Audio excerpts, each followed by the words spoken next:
AI có thể thay thế con người ở những lĩnh vực nào? Trong vài năm gần đây, trí tuệ nhân tạo AI đã bước ra khỏi các phòng thí nghiệm để hiện diện trong mọi ngóc ngách của đời sống. Nếu như trước đây AI chỉ xuất hiện trong các ứng dụng thử nghiệm, thì nay nó đã len lỏi từ chiếc điện thoại thông minh, phần mềm văn phòng, cho đến hoạt động vận hành của các tập đoàn lớn. Một câu hỏi thường được đặt ra, AI sẽ thay thế con người đến mức nào? Có người lo lắng bị mất việc, có người lại lạc quan coi đây là công cụ mới để nâng cao năng suất. Thực tế, AI không cướp việc của con người, mà sẽ thay thế những người không biết dùng AI bằng những người biết cách tận dụng nó. Dưới đây là những lĩnh vực mà AI đang tạo ra sự thay đổi mạnh mẽ, kèm theo số liệu nghiên cứu cụ thể. 1. Kế toán và tài chính, 80% công việc có thể bị thay thế. Kế toán vốn được xem là ngành nghề an toàn, bởi nó đòi hỏi sự cẩn trọng, quy trình chặt chẽ và tuân thủ pháp luật. Nhưng theo nhiều nghiên cứu, 80% công việc kế toán có thể bị AI thay thế trong vòng 3 năm tới. Một khảo sát chỉ ra, trong 37 đầu mức công việc kế toán, có tới 33 nhiệm vụ có thể được AI hoặc hệ thống tự động đảm nhận, chỉ còn 4 việc khó thay thế: xác nhận chi tiền, làm việc với cơ quan thuế, làm việc với kiểm toán và phối hợp giữa các phòng ban. Những công việc mang tính lặp lại như nhập liệu, đinh khoan, đối chiếu số liệu, hầu như có thể được AI thay thế 100%.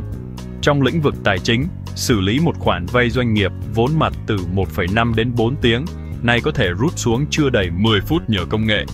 Tất nhiên, AI không thể thay thế hoàn toàn vai trò giám sát, ra quyết định của kế toán trưởng hay bạn tài chính.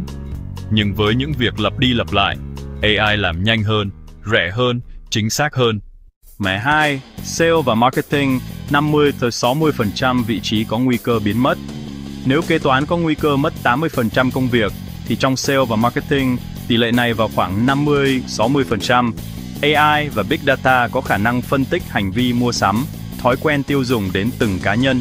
Chúng có thể dự báo ai sẽ quan tâm đến sản phẩm, ai sẵn sàng bỏ phiếu trong bầu cử, thậm chí cả những vấn đề khiến họ bức xúc. Điều này giúp doanh nghiệp hoặc chính trị gia nhằm mục tiêu chính xác hơn nhiều so với khảo sát truyền thống.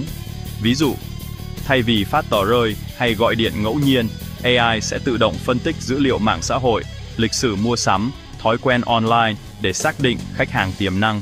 Nhân viên marketing truyền thống sẽ khó cạnh tranh được với tốc độ và độ chính xác này.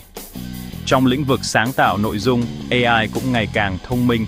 Viết bài quảng cáo, dựng video, thiết kế hình ảnh, vốn là công việc tốn nhiều nhân lực, nay có thể được AI hoàn thành trong vài phút. 3. Nhân sự, tự tuyển dụng đến chăm sóc khách hàng.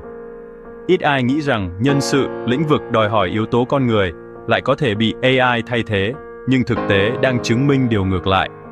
60-80% nhân sự tuyển dụng có thể bị thay thế bởi AI, 50% nhân sự đào tạo cũng có nguy cơ biến mất. Trong các tổng đài chăm sóc khách hàng, AI có thể thay thế tới 80% nhân viên. Ví dụ, một tổng đài có 300 nhân viên, thì AI có thể đảm nhận công việc của khoảng 240 người. AI đã làm tốt các khâu như sàng lọc CV, đọc hồ sơ, đời soát hợp đồng, trả lời câu hỏi thường gặp. Những việc lặp đi lặp lại, dựa trên quy tắc, đều nằm trong tầm tay của AI. Điểm yếu duy nhất là AI vẫn thiếu sự thấu cảm và khả năng xử lý tình huống phức tạp mang tính con người. Đây là khoảng trống mà nhân sự vẫn giữ vai trò quan trọng. 4. Vận hành doanh nghiệp, RPA làm việc thay con người. Trong quản trị doanh nghiệp, AI xuất hiện ở mọi khâu, lập kế hoạch, điều phối, báo cáo, thậm chí giải quyết sự cố. Hệ thống Robotic Process Automation, RPA, có thể hoàn thành một công việc vốn mất 5 ngày, chỉ trong 10 phút. Các báo cáo định kỳ, vốn chiếm 20-30% thời gian của quản lý, giờ có thể tự động hóa hoàn toàn. Nhiều bài toán vận hành phức tạp cũng được AI giải quyết, với độ chính xác tới 80%. Điều này không chỉ giúp tiết kiệm chi phí nhân sự, mà còn rút ngắn thời gian ra quyết định. 5. Giáo dục, AI buộc thầy cô phải đổi mới. Giáo dục là lĩnh vực nhiều người tin rằng AI không thể thay thế con người. Thực tế, AI không thay thế được người thầy, nhưng lại thay đổi cách dạy và học. Các công cụ như ChatGPT có thể giải bài tập từ ngữ văn, toán, lịch sử, địa lý cho học sinh. Chúng có thể đưa ra lời giải chi tiết, thậm chí gợi ý cách viết văn, phân tích tác phẩm. Điều này đặt ra thách thức cho giáo viên, không thể ra để theo kiểu máy trả lời được, mà cần tập trung khuyến khích sáng tạo và trí tuệ cảm xúc. Nói cách khác, AI sẽ trở thành gia sư ảo 24/7, còn giáo viên sẽ là người truyền cảm hứng và người dẫn đường. 6. Lập trình AI viết code nhanh và chuẩn hơn. Nếu trước đây lập trình được xem là nghe của tương lai, thì giờ đây chính nó cũng đang bị AI tấn công. Phần mềm Code Vista của FPT đã chứng minh AI có thể lập trình nhanh hơn và đáng tin cậy hơn con người. Các hệ thống AI không chỉ viết code mà còn có thể tự sinh ra dữ liệu, thuật toán và dòng lệnh. Dù vậy, AI chưa thể thay thế hoàn toàn lập trình viên. Con người vẫn giữ vai trò kiểm định, thiết kế hệ thống và xử lý các bài toán đòi hỏi sự sáng tạo cao. Nhưng những lập trình viên chỉ giỏi CAD, đàn code sẽ đứng trước nguy cơ lớn. 7. Trợ lý AI và các công việc khác. Ngoài những lĩnh vực trên, AI còn hoạt động như một trợ lý đa năng, trợ lý ảo cho khách hàng, nhân viên, trợ lý phân tích dữ liệu cho lãnh đạo, robot hình người trong các nhà máy, kho vận. AI có thể hoạt động 24/7 không mệt mỏi, giúp doanh nghiệp tiết kiệm khối lượng lớn chi phí. Những gì AI chưa làm được dù mạnh mẽ, AI vẫn có những giới hạn rõ ràng. Nó không biết tò mò, không sáng tạo thực sự và không có trí tuệ cảm xúc. 3 yếu tố này chính là vũ khí bí mật của con người. Đó cũng là lý do trong kế toán vẫn còn 4 đầu việc không thể thay thế: xác nhận chi tiền, làm việc với cơ quan thuế, làm việc với kiểm toán và phối hợp trong tổ chức.